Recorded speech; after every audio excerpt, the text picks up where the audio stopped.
أعوذ بالله من الشيطان الرجيم بسم الله الرحمن الرحيم الحمد لله رب العالمين الصلاة والسلام على أشرف الأنبياء والمرسلين والسيد نبينا وشفيع قلوبنا أبي القاسم محمد اللهم صل على محمد وآل محمد وآل الطيبين الطاهرين المعصومين المظلومين ولعنة الله على أعدائهم أجمعين من يومنا هذا إلى قيام يوم الدين أما بعد فقد قال الله تعالى تبارك وتعالى في هذه الكتاب الكريم موعظة الصالحين بسم الله الرحمن الرحيم إني أنا ربك فاخلع عليك إنك بالواد المقدس إني أنا الله لا إله إلا أنا فاعبدني وأقم الصلاة لذكري صلوات اللهم صل على محمد وآل محمد عزیزان محترم حضوران اللہ آج تو ہم لوگ بالکل ساری جگہ ہے اپنا آئے ہوئے ہیں اس کے علاوہ سب آ رہے ہیں میری گزارش ہے تمام حضرات کو جو باہر کریں اور سے اللہ تشریف لے آئیں عزیزان محترم پروردگار اپنی کتاب محکم میں ارشاد فرما رہا ہے انی انا ربک بے شک میں تیرا رب ہوں فخلع علیک اور تم اپنی جوتیوں کو اتار دو انک بالواد المقدس موسیٰ تم طویٰ کی وادی مقدس میں ہو اپنی جوتیوں کو اتار دو انی انا اللہ بے شک میں ہی اللہ ہوں لا الہ الا انا اور میرے علاوہ کوئی اللہ نہیں ہے فاعبدنی تم میری عبادت کرو واقم الصلاۃ لذکری اور میرے لیے نمازیں پڑھو میرے ذکر سے عزیزان محترم پروردگار جب کسی ظالم و جابر بادشاہ کی طرف اپنے کسی نبی کو بھیجتا ہے تو پوری طاقت لے کے بھیجتا ہے ایسی طاقت لے کے بھیجتا ہے جو ظالم اور جابر بادشاہ اس کا مقابلہ نہ کر سکے ایسی طاقت دیتا ہے فرعون اپنے زمانے کا سب سے بڑا بادشاہ اگر کسی میں کوئی صلاحیت پائی جاتی ہو تو اس کا ذکر تو کرنا چاہیے فرعون وہ فرعون ہے کہ جس کے نام سے فرعونیت نکلی ہے وہ فرعون ہے جہاں کہیں پر بھی طاقت ہوتی ہے وہاں پہ تھوڑی بہت فرعونیت تو ضرور ہوتی ہے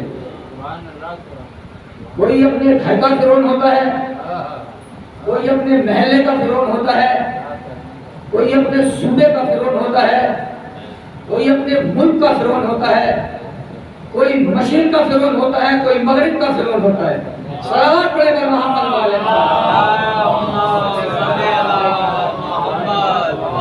عزیزان محترم اگر کہیں طاقت پائی جاتی ہے تو تھوڑی بہت فرعونیت تو وہاں ضرور پائی جاتی ہے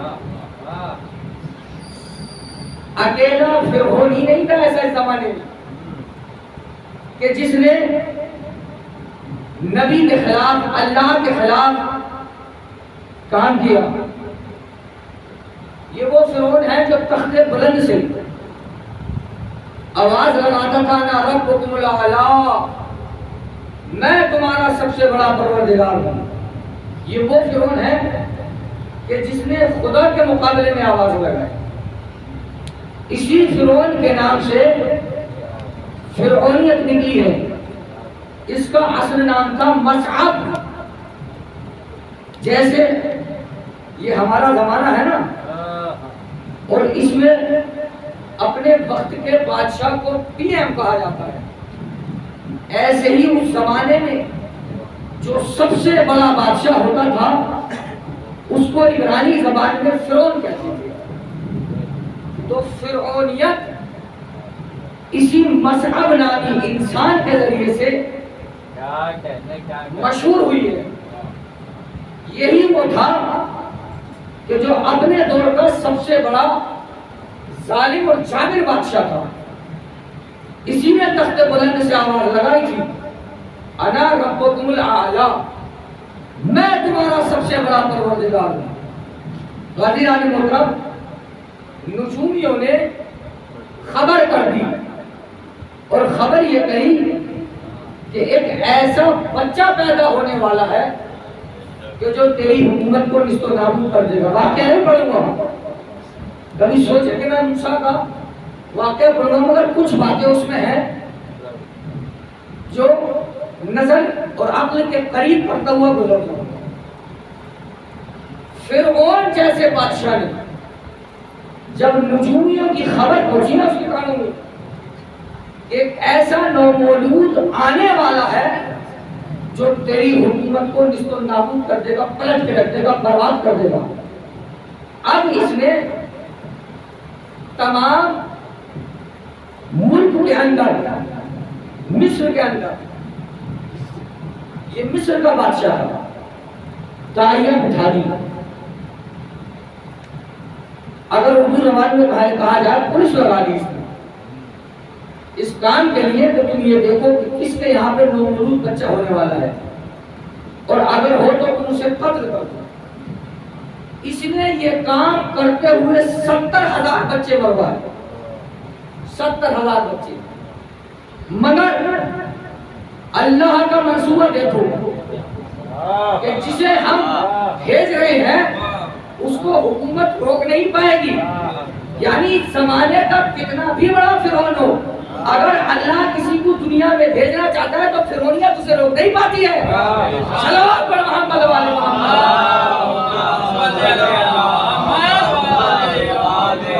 اپنے زمانے کا کتنا بھی بڑا فرعون ہو، اگر معبود حقیقی اسے دنیا میں بھیجنا چاہے تو پھر حکومت اسے روک نہیں دے پائے گی. ایک آنے والا اور ہے، اگر تمام کائنات کی حکومت بھی مل کے چاہے تو اس کو ضرور نہ ہو تو روک نہیں پائے گا. آنے والا آئے گا ضرور. تو عزیزان محترم، یہ فرعون ہے.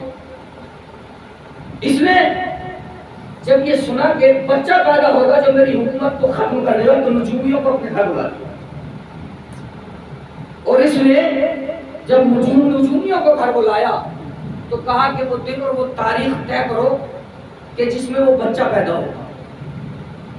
وہ دن اور وہ تاریخ طے ہو گئی کہ یہ دن ہے اور یہ تاریخ ہے، اس میں بچہ پیدا ہوگا.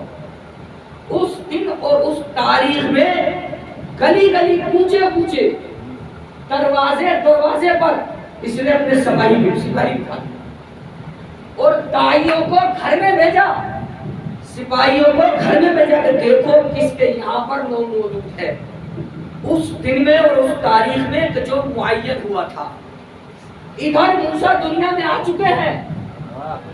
جب موسیٰ کی ماں نے یہ آہٹ محسوس کری کہ سپاہی ان کے گھر کے قریب آ گئے تو اب گھبرا گئی. اب کیا کرے کہ ماں کا کلیجہ اور اس بات کا خوف کہ اگر بچہ پکڑا گیا تو ہاتھوں ہاتھ ختم ہو جائے گا. اب موسیٰ کی ماں کیا کرے؟ موسیٰ کی ماں کو ایک تنور نظر آیا.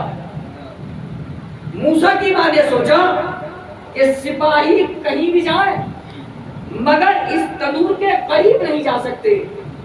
تو موسیٰ کی ماں نے موسیٰ کو لیا اور اس تنور میں رکھ دیا اور اوپر سے سرپوش ڈھک دیا، سرپوش رکھ دیا. جب موسیٰ کے گھر میں، موسیٰ کی ماں کے گھر میں سپاہی آئے تو سپاہی ادھر کمرہ تلاش کر رہے تھے کہ کوئی نومولود یہاں پر ہے یا نہیں. ادھر کنیز اٹھی اور اس نے تنور کے نیچے آگ لگا دی. اب ماں کا دل بے چین، اگر چیخے تو بچہ مارا جائے اور اگر نہ چیخے تو بچہ مارا جائے. اگر چیخے تو سپاہیوں کو پتہ چل جائے گا کہ بچہ ہے تو بچہ مارا جائے گا، اور اگر نہ چیخے تو پھر بچہ چل کے مارا جائے گا. تو موسیٰ کی ماں کی طرف وحی کی گئی، موسیٰ کی ماں گھبراؤ مت، تم اسے صرف پیدا کرنے والے ہو اور میں اس کو نبی بنانے والا ہوں. صلوات پر محمد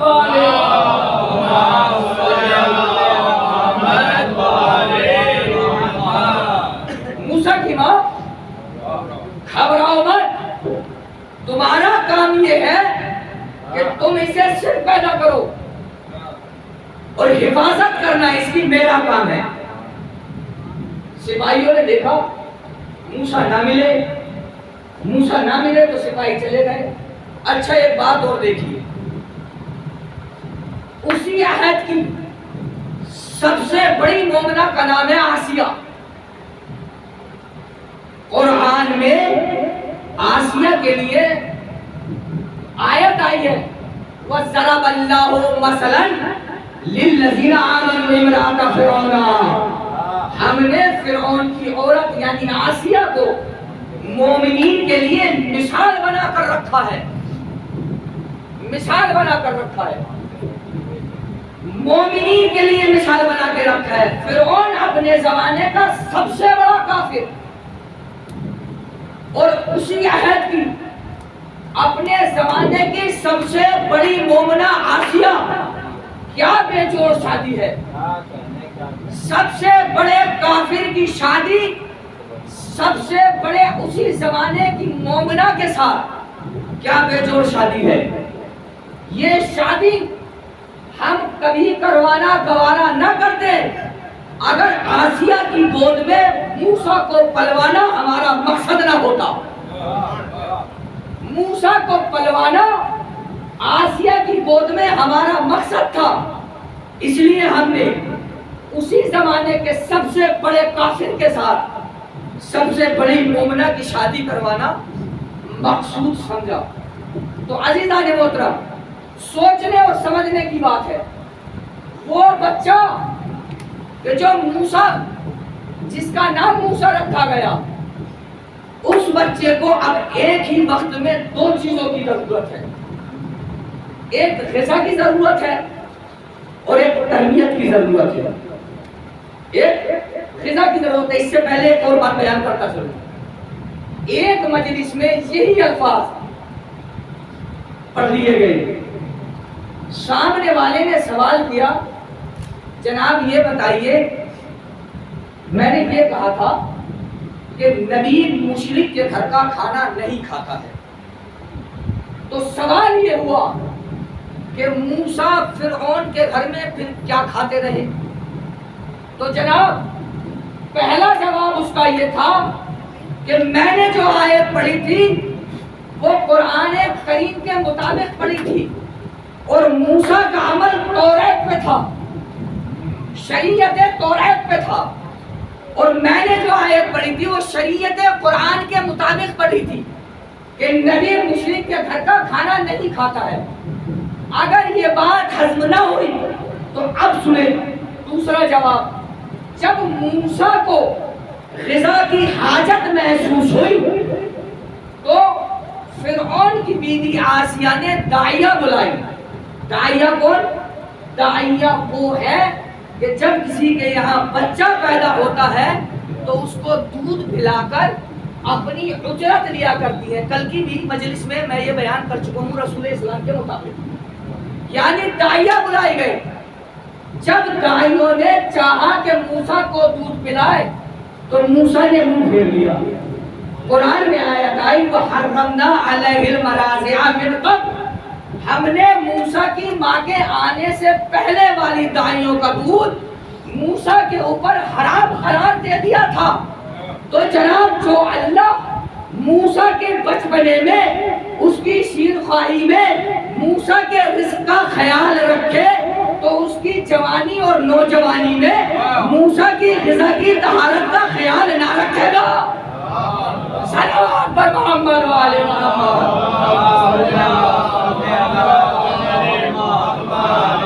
جو اللہ موسیٰ کی غذا کا خیال اس کی شیر خواری میں رکھ رہا ہے وَحَرَّمْنَا عَلَيْهِ الْمَرَاضِعَ مِنْ قَبْلِ عَلَيْهِ الْمَرَاضِعَ مِنْ قَبْلِ یعنی ہم نے موسیٰ کی ماں کے آنے سے پہلے والی جتنی بھی دائیاں موسیٰ کو دودھ پلانے کے لیے آئی تھی ان کا دودھ موسیٰ کے اوپر حرام قرار دے دیا تھا. تو جو اللہ اپنے نبی کی غذا کا خیال اس کے بچپنے میں رکھ رہا ہے تو یہ کیسے ممکن ہے کہ اس کی جوانی اور نوجوانی میں اس کی غذا کی طہارت کا خیال نہ رکھے. عزیزان محترم ایک بات موسیٰ کی ماں کو حکم ہوا کہ تم موسیٰ کو غذا دو. دو چیزوں کی ضرورت ہوتی ہے بچپنے میں ہر بچے کو, ایک اس کی غذا اور ایک اس کی تربیت. تربیت کے لیے آسیہ کے پاس حکم آیا کہ تم اس کی تربیت کرو اور غذا کے لیے موسیٰ کی ماں کو وحی کر دی گئی کہ تم فرعون کے دربار میں جاؤ اور موسیٰ کو غذا دو.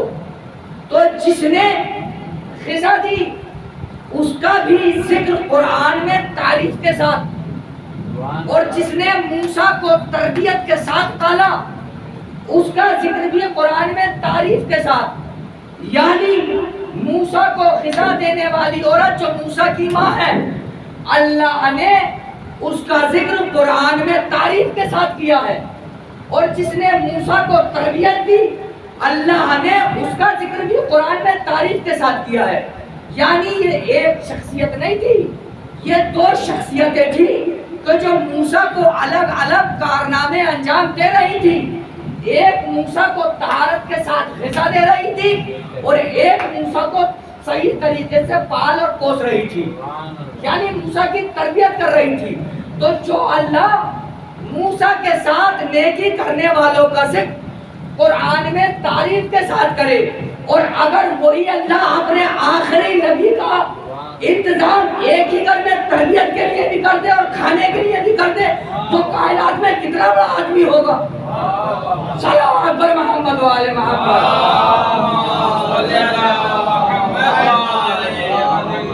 وہی اللہ کہ جس نے موسیٰ کی تربیت کے لیے ایک الگ عورت کو رکھا یعنی آسیہ کے ذمے بھی موسیٰ کی تربیت اور موسیٰ کی ماں کے ذمے دیا موسیٰ کو رزق دینا موسیٰ کو غذا دینا.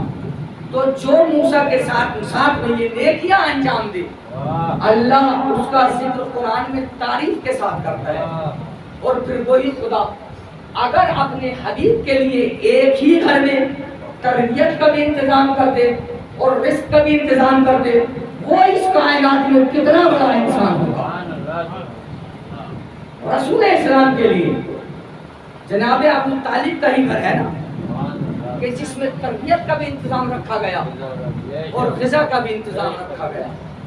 کتنا بڑا انسان ہے وہ کہ جس نے رسول اسلام کی اس طرح سے تربیت کری. عزیزان محترم موسیٰ کو فرعون کے گھر میں پلوایا. جب موسیٰ جوان ہوئے نا تو موسیٰ نے فرعون کے ایک ساتھی کو مارا اور فرار اختیار کر لیا. مدین پہنچ گئے جناب موسیٰ کچھ وقت وہاں پر گزارا. جناب شعیب علیہ رحمت شعیب علیہ السلام کی بیٹی کے ساتھ جناب موسیٰ کی شادی ہوئی. کچھ ٹائم گزارنے کے بعد میں جناب موسیٰ وہاں سے پلٹ رہے تھے. رات کا سناٹا کالی رات سردیوں کا موسم. جب موسیٰ رات میں کوہ طور جو پہاڑ ہے اس کے قریب پہنچے تو سردی بے تحاشا تھی.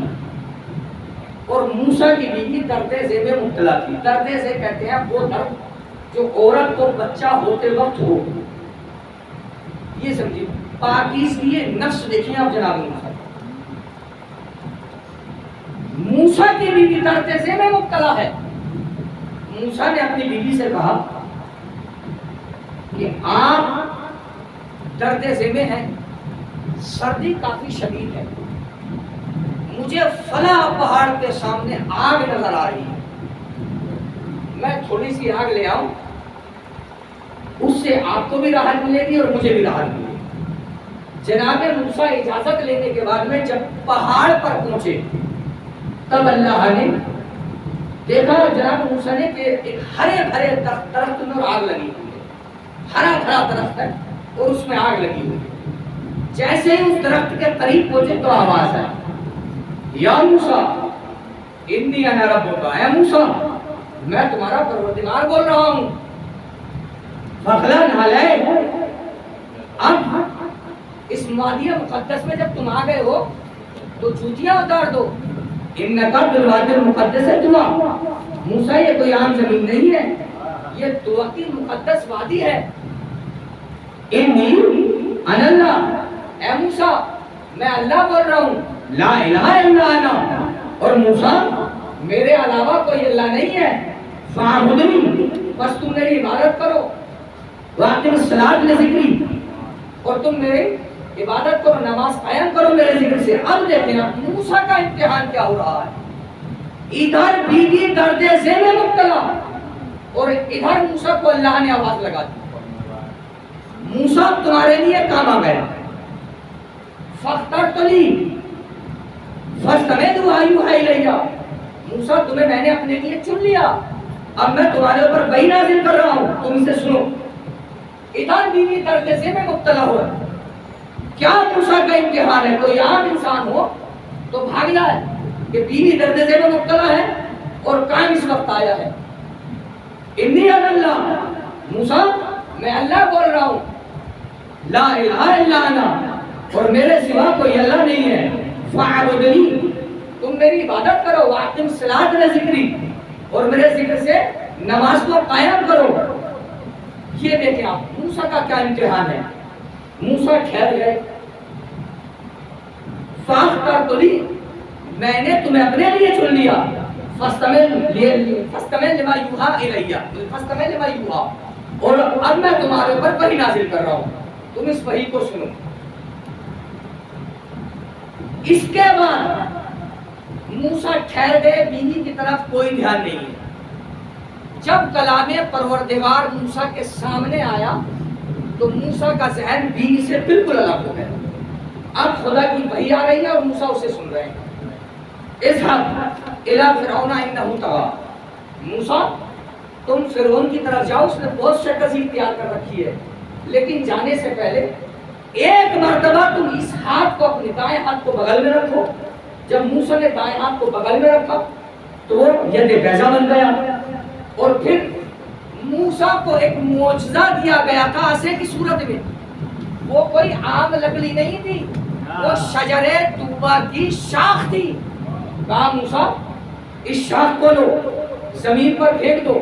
موسیٰ نے جب زمین پر پھینکا تو وہ اژدہا بن گیا. اب موسیٰ یہاں پر ڈرے, پھر آواز آئی موسیٰ ڈرو مت, اسے اٹھا لو. جب موسیٰ نے اس عصا کو اٹھایا تو پھر وہ عصا بن گیا. پھر اس کے بعد میں جناب موسیٰ کے اوپر وحی آئی. میں یہ آیت پہلے بھی پڑھ چکا ہوں. اذهب الی فرعون انہ طغی, موسیٰ اب فرعون کی طرف جاؤ. ہم نے تمہیں اس قدر طاقت اور قوت دے دی ہے کہ اب اگر فرعون کے دربار میں کوئی جادوگر جادو دکھائے تو تم اس عصا کو پھینک دینا, اس کا جادو باطل ہو جائے گا. جناب موسیٰ نکلے اور نکلنے کے بعد میں موسیٰ فرعون کے دربار میں آئے. ہارون وزیر بن چکے ہیں جناب موسیٰ کے.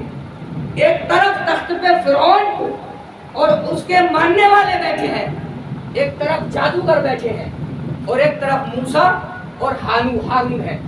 جب موسیٰ کے آنے کے بعد میں جادوگروں نے رسی پھینکی تو اب موسیٰ نے آسے کو زمین پر ڈال دیا. جب موسیٰ نے آسے کو زمین پر ڈالا تو وہ اژدہا بن گیا اور ان کی رسیوں کو نکل گیا. جب جادوگروں نے یہ دیکھا کہ ہمارا جادو باطل ہو گیا تو سب کے سب سجدے میں گر گئے, سجدے میں چلے گئے اور کہا فآمنا برب العالمین, رب موسیٰ و ہارون. میں کہوں گا یہ کیا کہہ رہے ہو آپ,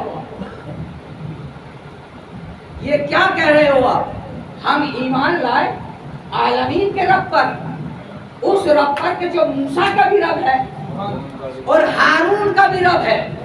میں کہوں گا بھائیو اللہ کی صفات گناؤ, صفات آمنا برب العالمین الرحمن الرحیم, جبار, قہار, رحمان, رحیم, یہ صفاتیں گناؤ. یہ کلمے میں ہارون اور موسیٰ کا نام کیوں لے رہے ہو؟ تو تمام جادوگر یک زبان ہو کے کہیں گے کہ کلمہ اس وقت تک پورا نہیں ہوتا ہے کہ جب تک اس وسیلے کا نام کلمے میں نہ آ جائے کہ جس کے وسیلے سے تم ایمان لے کر آئے ہو. صلوات پر محمد والے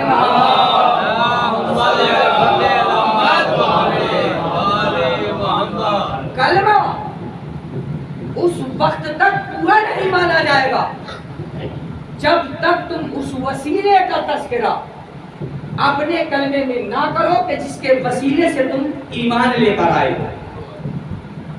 جناب موسیٰ فرعون کے دربار میں پہنچ گئے, جادوگروں نے رسیاں پھینکی, موسیٰ نے عصا ڈال دیا, موسیٰ کا اژدہا بنا, عصا اور تمام جادوگروں کی رسیوں کو کھا گیا.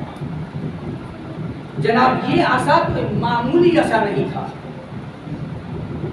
ادھر فرعون لشکر لے کے موسیٰ کے پیچھے نکلا, اس عصا کا ایک اور کمال.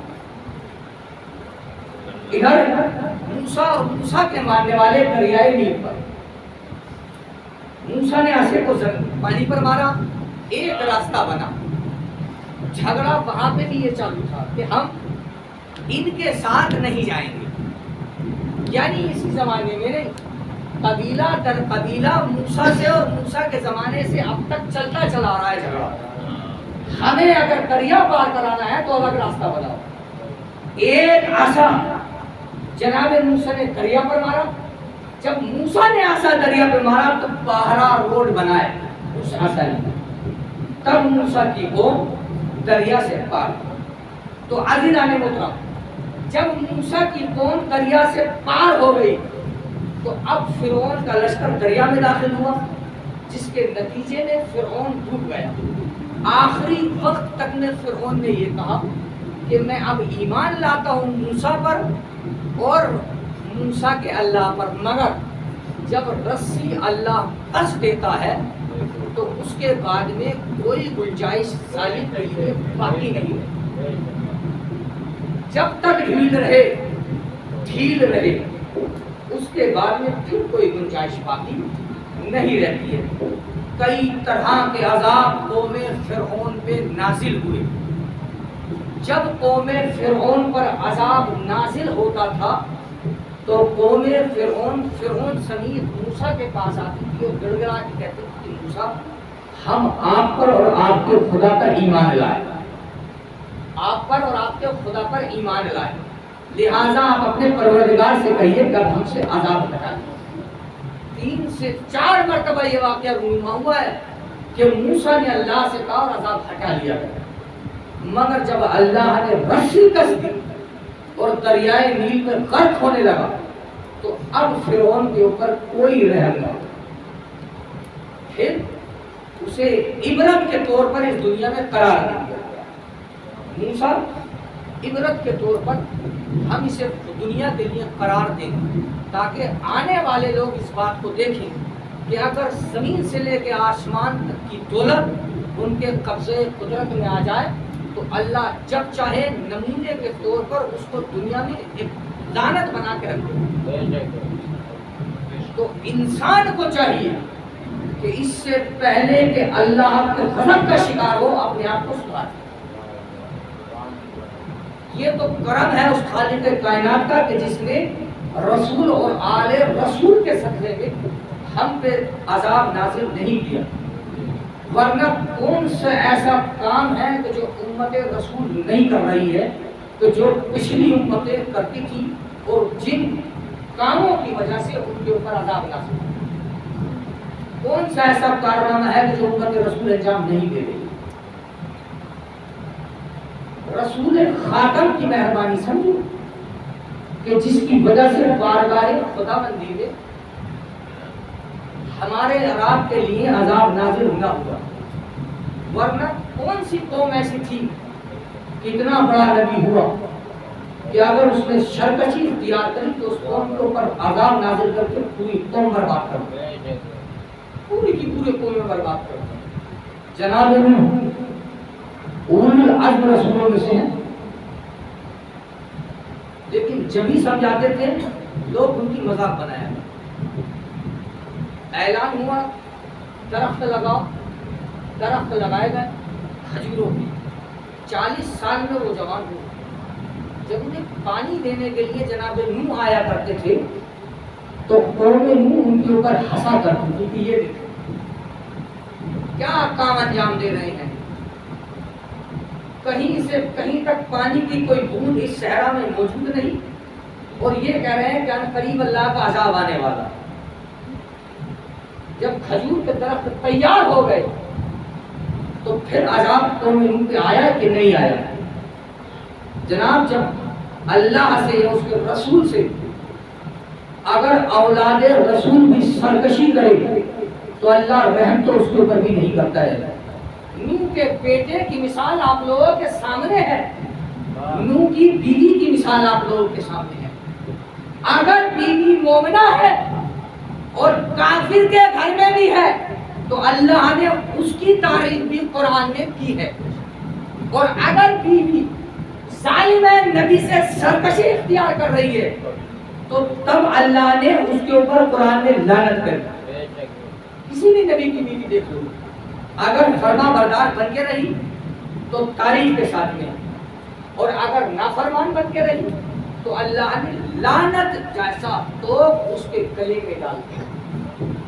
تو عزیزان محترم، جب اللہ نے نبی اور ازواج نبی کو نہ چھوڑا تو ہم اور آپ کیا چیز ہے کہ جس کی بنیاد پہ سرکشی اختیار کریں؟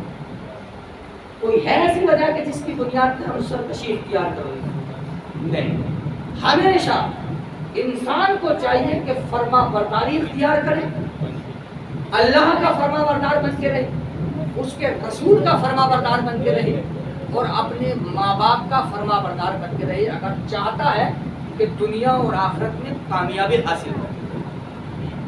اور اگر زندگی ایسے ہی گزار کے جانا چاہتا ہے تو اس کے لیے تو کچھ نہیں کہا جا سکتا۔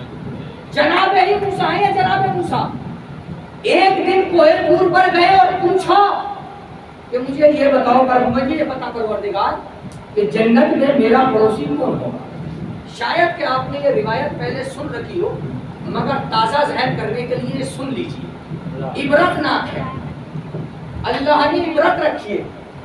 موسیٰ تمہارا پڑوسی فلاں کسائی ہوگا۔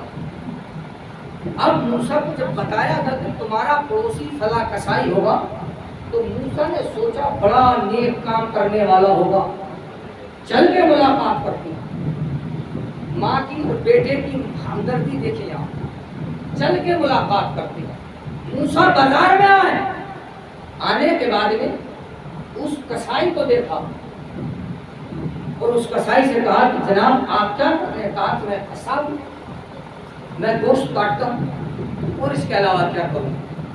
کہا کہ اچھا کیا تمہیں مہمان نہیں چاہیے؟ کہا کہ مہمان چاہیے۔ موسیٰ کو لے کے وہ آدمی گھر آیا، چند باتیں، موسیٰ کو لے کے وہ آدمی گھر آیا۔ موسیٰ نے دیکھا کہ اس نے ایک کٹلیا گھنٹی پہ سے اتاری، چھینکا جسے کہا جاتا ہے، شاید کہ لفظ یہ پہنچ رہا ہوگا، ایک کٹلیا اس نے گھنٹی سے اتاری، اور اتارنے کے بعد میں اس نے اسے کھولا۔ جب اس نے اسے کھولا تو اس نے دیکھا کہ ایک ایسی صحیفہ اس پٹلیا کے اندر موجود ہے کہ جس کے لیے ممکن ہی نہیں ہے کہ وہ اپنے ہاتھ اور پیر ہلا سکے. ممکن ہی نہیں ہے کہ ہاتھ اور پیر ہلا سکے. اس نے اٹھایا, اتارنے کے بعد میں گود میں اٹھایا, چٹائی پہ لٹایا اور اپنے ہاتھ سے اس کے منہ کو صاف کیا, ہاتھ پیروں کو صاف کیا. موسیٰ نے پوچھا یہ کون ہے؟ کہا کہ یہ میری ماں ہے. اب موسیٰ کو یقین ہوا, اپنے ہاتھ سے اپنی ماں کے منہ کو صاف کیا. ایسی ماں کہ جس کا ہاتھ پیر ہلنا ممکن ہی نہ ہے. ہاتھ پیر صاف کرنے کے بعد میں اس نے اسے پھر اس پٹلیا میں رکھا اور کھوٹی پٹا دیا. کہا کہ یہ پھر آپ نے کیوں انجام دیا؟ کہا کہ جناب مجھے خوف ہے اس بات کا کہ جو عالم بچپنے میں میرے ساتھ میں تھا کہ جب میں نومولود تھا اور میں اپنے ہاتھ پیر نہ ہلا سکتا تھا تو میری ماں نے مجھ پہ بڑا رحم کیا اور اپنے ہاتھ سے میرے منہ کو اور میرے ہاتھ پیروں کو صاف کیا. لہذا آج یہ اس کنڈیشن میں ہے کہ یہ اپنے ہاتھ پیر خود صاف نہ کر سکتی اور نہ منہ صاف کر سکتی ہے. تو میں یہ کام انجام دیتا ہوں کہ اس کے ہاتھ کو, اس کے پیر کو اور اس کے منہ کو صاف کرتا ہوں, یعنی کہ کپڑے بدلواتا ہوں اور نہلاتا دھلاتا ہوں اور اپنے منہ سے کھانا چبا چبا کر اپنی ماں کے منہ میں رکھتا ہوں. تو موسیٰ نے اس سے ایک سوال کیا کہ جناب جب آپ یہ کام انجام دے رہے تھے تو میں دیکھ رہا تھا کہ آپ کی ماں کے لب ہل رہے تھے, ہلکے, آپ کی ماں کے لب ہل رہے تھے, وہ کچھ کہہ رہی تھی. موسیٰ سے اس نے کہا کہ جی ہاں. صلوات پڑھیں پر محمد والے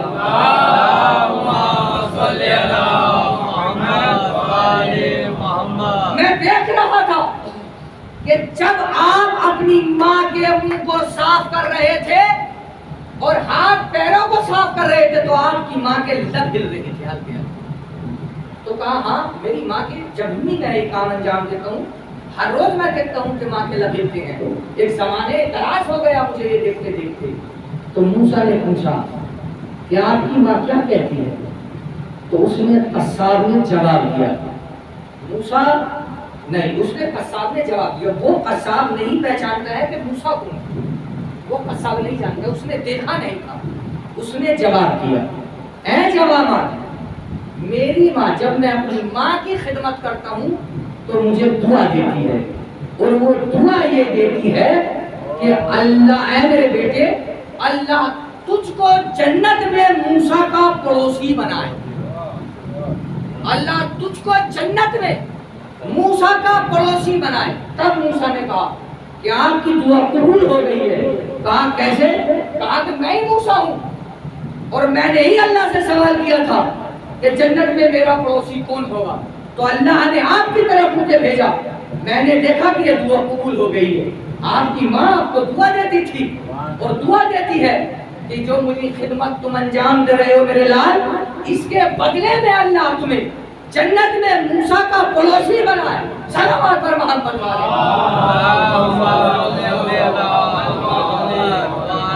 ماں باپ کی خدمت کرنے کا یہ صلہ ہے.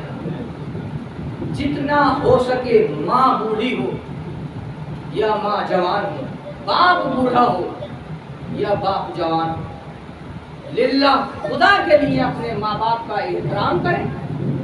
ہر صورت میں انہیں نگاہ کی عنایت دے, رحمت کی نگاہوں سے دے, محبت کی نگاہوں سے دے. کبھی بھی ایسا نہ ہو کہ آپ کی وجہ سے, یہ میں اپنے لیے کہہ رہا ہوں, آپ کی وجہ سے آپ کے ماں باپ کے چہرے پر شکن آ جائے اس چیز کی کہ ہم نے اسے کتنی حسرت و یاس کے ساتھ پالا اور اب جب یہ جوان ہوا تو اس کی وجہ سے ہمارے دل میں درد پیدا ہوا. وہ چاہے گالیوں کی صورت میں ہو, بات نہ ماننے کی صورت میں ہو اور یا پھر ظلم اور ستم کرنے کی صورت میں ہو ماں باپ پر. ماں باپ پر یہی ظلم اور ستم نہیں ہے کہ آپ ان پر ہاتھ اٹھائیں, یہ بھی ظلم اور ستم ہے کہ ماں باپ بیٹھے ہوں اور آپ ان کے پاس جا کر سرہانا اختیار کریں. یہ بھی ظلم اور ستم ہے. یہ بھی ظلم ہے کہ آپ کا باپ آپ سے کچھ طلب کرے جو جائزانہ ہے, ایسا نہیں ہے کہ وہ چوری کرنے کے لیے کہنے لگے تو آپ کبھی باپ کے کہنا ماننا ضروری ہے، نہیں، جس میں خدا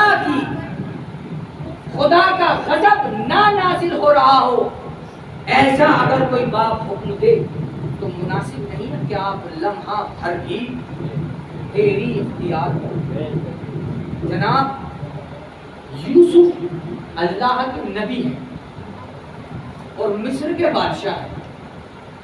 جب جناب یعقوب مصر پہنچے نا تو جناب یوسف نے ذرا سی دیر کر دی تھی گھوڑے سے اترنے میں، اللہ نے یوسف کی نسل میں سے نسل نبوت ختم کر دی۔ باپ کا یہ نہیں ہے کہ احترام نہیں کرا تھا، باپ کا احترام کرا تھا، ذرا دیر کر دی تھی۔ تو جو نبی کے اوپر رحم نہ کھائے، نسل یعنی کہ نبی پیدا ہونے اس نسل میں بند ہو گئے، بھائیوں کی نسل میں سے نبی پیدا ہو گیا مگر یوسف کی نسل میں سے منقطع ہو گئے۔ کس وجہ سے؟ کیونکہ باپ کا احترام کرنے میں کچھ دیر کر دی۔ تو عزیزان محترم، وہ اولاد کہ جو مستقل مزاجی نہیں رکھتی ہے اپنے باپ کے ادب و احترام میں، اس کا روز محشر یا قیامت میں یا برزخ میں کیا عالم ہوگا خدا جانتا ہے۔ قسم خدا کی اپنے ماں باپ کا احترام کرو، یہ وہ ایسی نعمتیں ہیں کہ جو ان کے جانے کے بعد میں نہیں حاصل ہوتی۔ میرے ماں باپ نہیں ہیں، میں جانتا ہوں، جس کے ماں باپ ہیں وہ اپنے ماں باپ کی خدمت کرے، ایسے خدمت کرے کہ جیسے اس کے ماں باپ نے اس کے بچپنے میں اس کی خدمت کی۔ نماز میں دعا پڑھتے ہیں رب ارحمہما کما ربیانی صغیرا، پروردگار ہمارے ماں باپ کے اوپر ایسے رحم نازل کر جیسے اس نے ہمارے اوپر بچپنے میں رحم نازل کر۔ مگر یہ دعا پڑھنے کا طریقہ، یہ اچھی باتوں کا علم تبھی آ سکتا ہے کہ جب انسان اسلام سے متصل ہو، دور بھاگنے سے نہیں آتا۔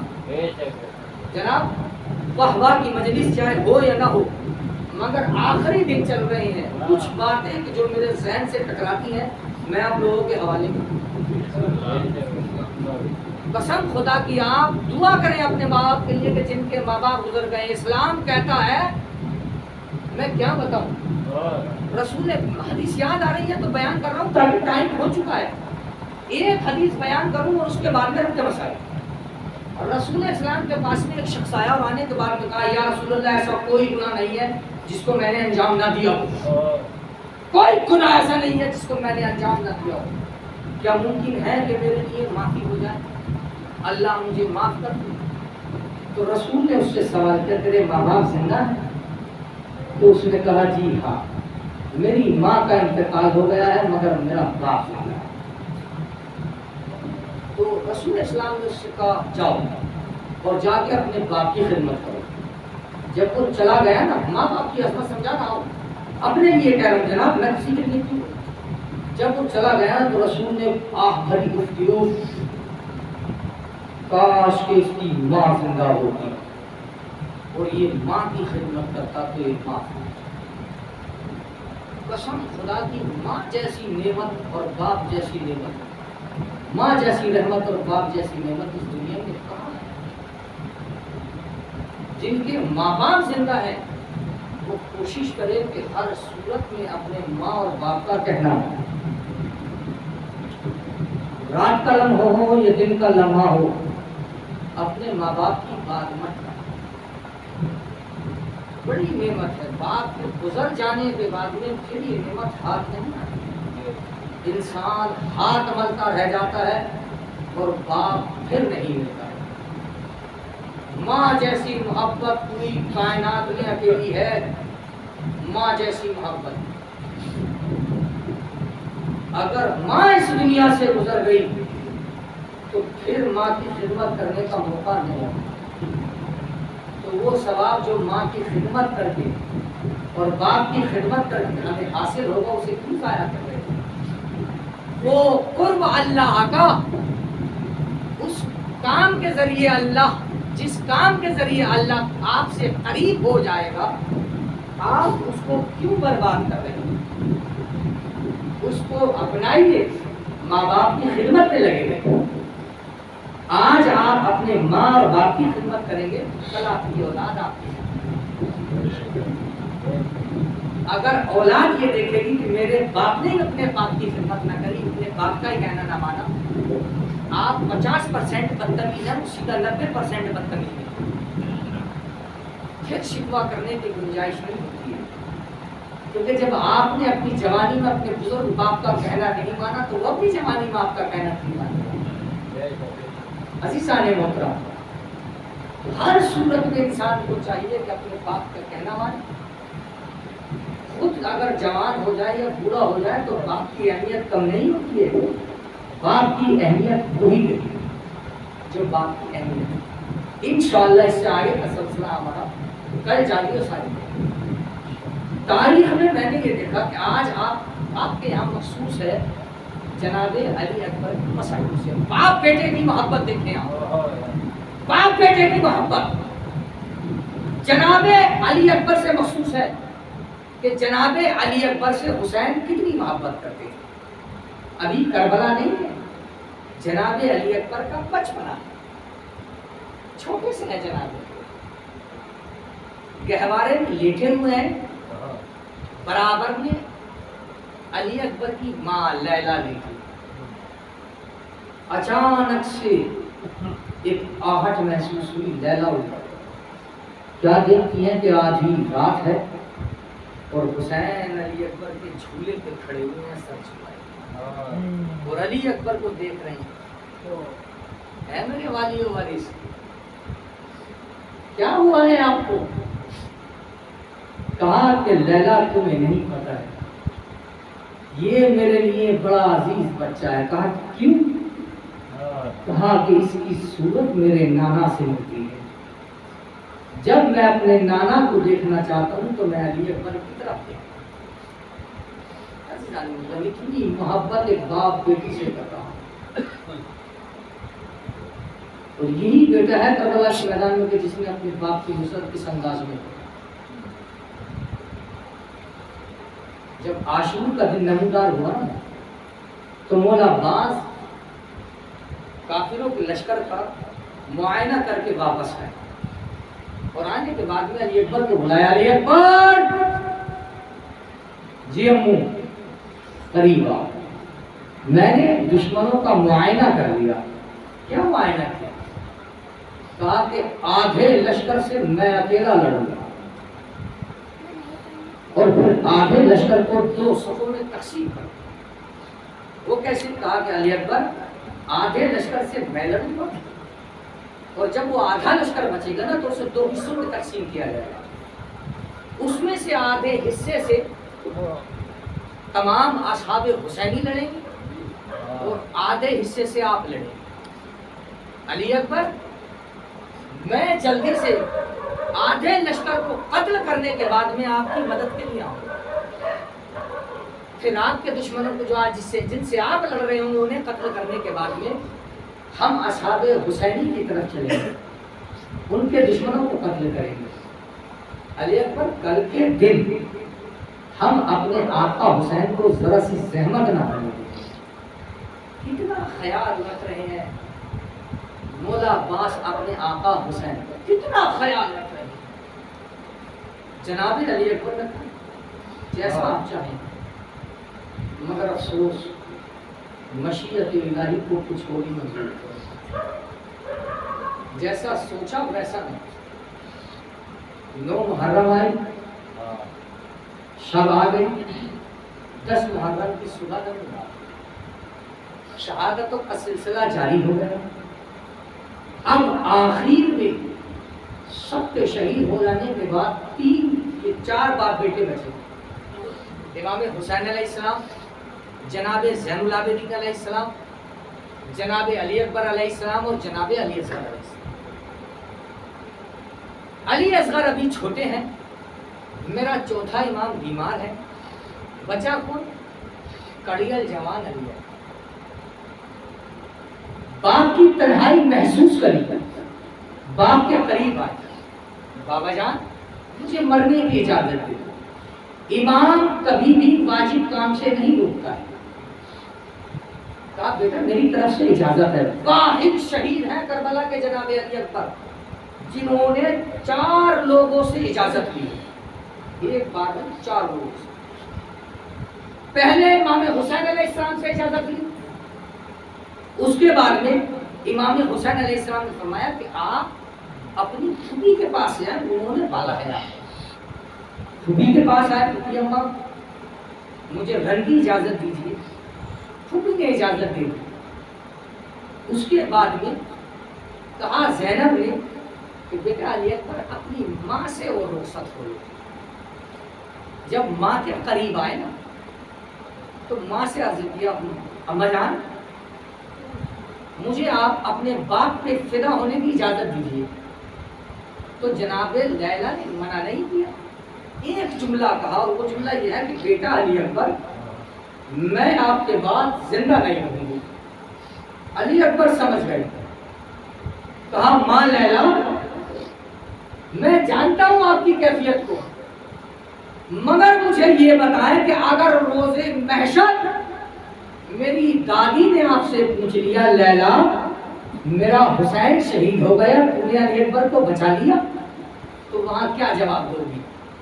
جناب لیلا سمجھ گئی کہ حسین کی اہمیت علی اکبر سے کہیں زیادہ ہے. کہا کہ بیٹا اب تم چلے جاؤ.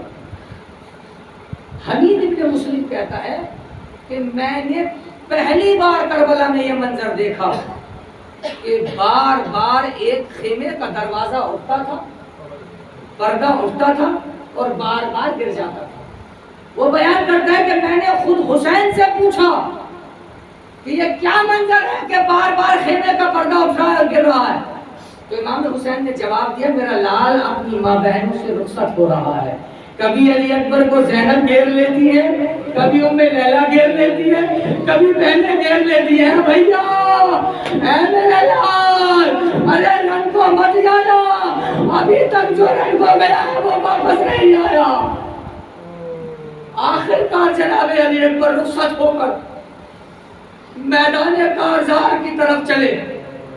تاریخ نے لکھا عجیب اور غریب واقعہ کہ جب جناب علی اکبر رن کی طرف جانے لگے باپ سے اجازت لے کے تو محسوس کیا کہ کوئی ہلکے قدموں سے علی اکبر کے پیچھے پیچھے آ رہا ہے. جوان صاحب اولاد اس منظر کو زیادہ محسوس کریں گے کہ اگر بیٹے کے تکلیف ہو جائے تو باپ کا دل کیسے پریشان ہوتا ہے. مگر وہ حسین کیا کرے گا جسے یقین ہے کہ اب اس کا بیٹا جا رہا ہے اب واپس نہ آئے گا. وہ حسین کیا کرے؟ عزیزان محترم جب علی اکبر کو یہ محسوس ہوا کہ کوئی ان کے پیچھے ہلکے قدموں سے آ رہا ہے، علی اکبر نے پلٹ کے دیکھا تو بوڑھا باپ کوہنیوں کے بل چلتا چلا آ رہا ہے. علی اکبر جب تک تمہارا اور میرا سامنا رہے مجھے اپنا چہرہ مڑ مڑ کے دکھاتے رہنا. بابا جان تم مجھے رخصت کر چکے ہو پھر کیوں آ رہے ہو؟ امام حسین نے جواب دیا بیٹا علی اکبر کاش کہ تم صاحب اولاد ہوتے اور تمہارے پاس ایسا بیٹا ہوتا کہ جیسا میرے پاس ہے تو تمہیں پتا ہوتا کہ بیٹے کی محبت کیا چیز ہوتی ہے. علی اکبر تم جب میرے سامنے رہو تو مڑ مڑ کے مجھے اپنا چہرہ دکھاتے رہنا. سلام ہو حسین پر. عزیزان محترم خدا آپ کو کوئی غم نہ دے سوائے غم شیعت الشہداء کی. ایک وقت ایسا آیا ایک ملعون جناب علی اکبر کے سامنے آ گیا تو درے خیمہ پر امام حسین علیہ السلام نے دیکھا ایک چادر دکھائی دے رہی ہے کہ جو پشت خیمہ سے جنگ کا منظر دیکھے. پتا کرا تو پتا چلا کہ وہ علی اکبر کی ماں لیلا ہے جس سے رہا نہیں جا رہا. امام نے کہا لیلا تم دعا کرو، ماں کی دعا بیٹے کے حق میں جلدی قبول ہوتی ہے. تم دعا کرو کہ یعقوب سے یوسف کو ملا دینے والے میرے علی اکبر کو ایک بار اور مجھ سے ملا دے. لیلا نے دعا کری یا بار الہ تو اپنے نبی کے نواسے سے اس کے بیٹے کو ملا دے. دعا قبول ہوئی. جناب علی اکبر آئے باپ سے ملے. کارزار میں دوبارہ گئے. تاریخ بیان کرتی ہے کہ واحد شہید یہ جناب علی اکبر ایسے ہیں کہ جنہوں نے زین سے زمین پہ آنے کے بعد میں مدد کے لیے نہیں بلایا. اس کا سبب جانتے ہو تو مورخ نے کیا لکھا ہے؟ اس کا سبب مورخ نے یہ لکھا ہے کہ علی اکبر کو معلوم تھا کہ میں جوان ہوں اور میرا باپ بوڑھا ہے، اور بوڑھے باپ کا کام یہ نہیں ہوتا ہے کہ وہ جوان بیٹے کے لاشے کو اٹھائے. علی اکبر نے اپنے باپ کو آواز نہیں دی، مگر باپ کی محبت جناب علی اکبر کے جنازے کے قریب پہنچے. حسین آواز لگا رہے ہیں، اینا علی اکبر، اینا علی اکبر، علی اکبر تم کہاں ہو، مجھے آواز دو. کمر عباس کے شہید ہونے پہ ٹوٹ چکی ہے، آنکھوں کا نور جناب علی اکبر کے زین سے زمین پہ آنے پر ختم ہو چکا ہے. محسوس کریں جناب علی اکبر کی محبت کو، امام حسین علیہ السلام کی محبت کو. جناب علی اکبر نے باپ کو نہیں بلایا کہ یہ شیوا نہیں ہے کہ جوان بیٹے کا لاشا اس کا باپ اٹھائے. مگر عزیزان مظلوم کربلا، حسین کوہنیوں کے بل چلتے ہوئے علی اکبر کے پاس پہنچے. جب علی اکبر کے پاس پہنچے نا تو عجیب و غریب منظر دیکھا. میں اس مقام پہ گیا ہوں کہ جہاں پہ جناب علی اکبر نے ایڑیاں رکھ لی تھی، میں اس مقام پہ گیا ہوں.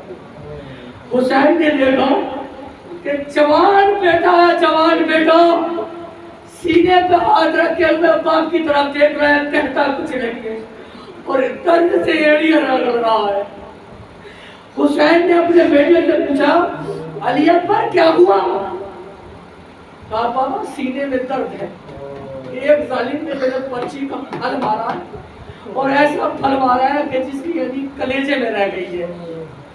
سلام حسین تم پر. ارے ابراہیم نے اپنے بیٹے کو ذبح کرنا چاہا تھا، آنکھوں پر پٹی مار لی تھی. حسین یہ کلیجہ کہاں سے آیا کہ جوان بیٹا سینے میں پرچی کا پھل اور آنکھوں پر پٹی بھی نہیں ہے. حسین نے کہا بیٹا نظر نہیں آ رہا حسین کو.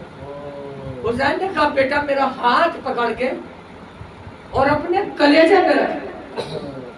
علی اکبر نے ہاتھ پکڑا باپ کا اور اپنے سینے پہ رکھا.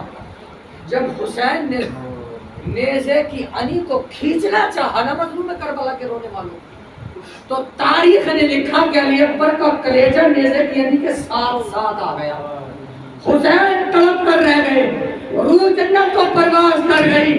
علی اکبر کا جنازہ اب حسین اٹھائے تو کیسے اٹھائے؟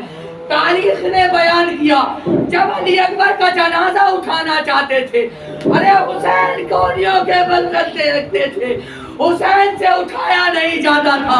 آواز دی، ارے بنی اسد کے بچوں، ارے ایک مظلوم باپ کو اس کے بیٹے کا جنازہ اٹھانے میں مدد کرو.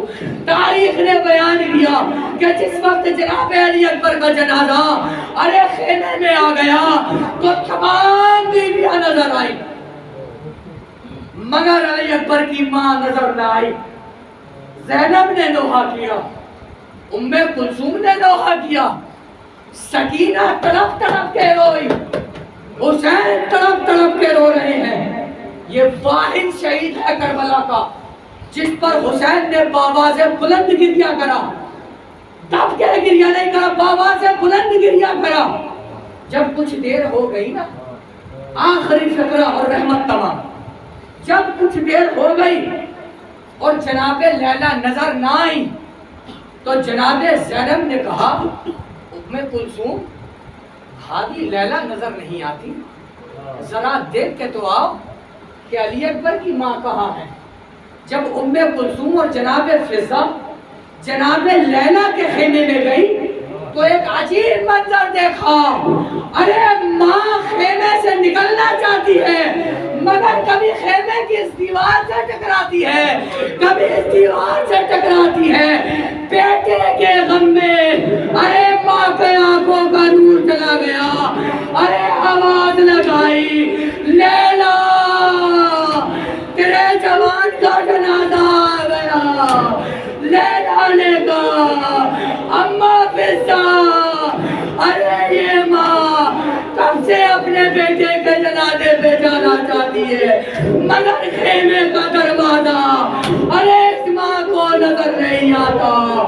اکبر کی لاش نے ارے ماں کے نور کو چھینا, باپ کی آنکھوں کے نور کو چھینا. انا للہ و انا الیہ راجعون. رضن بقضائہ تسلیما ولیم. ماتم حسین. کر دو.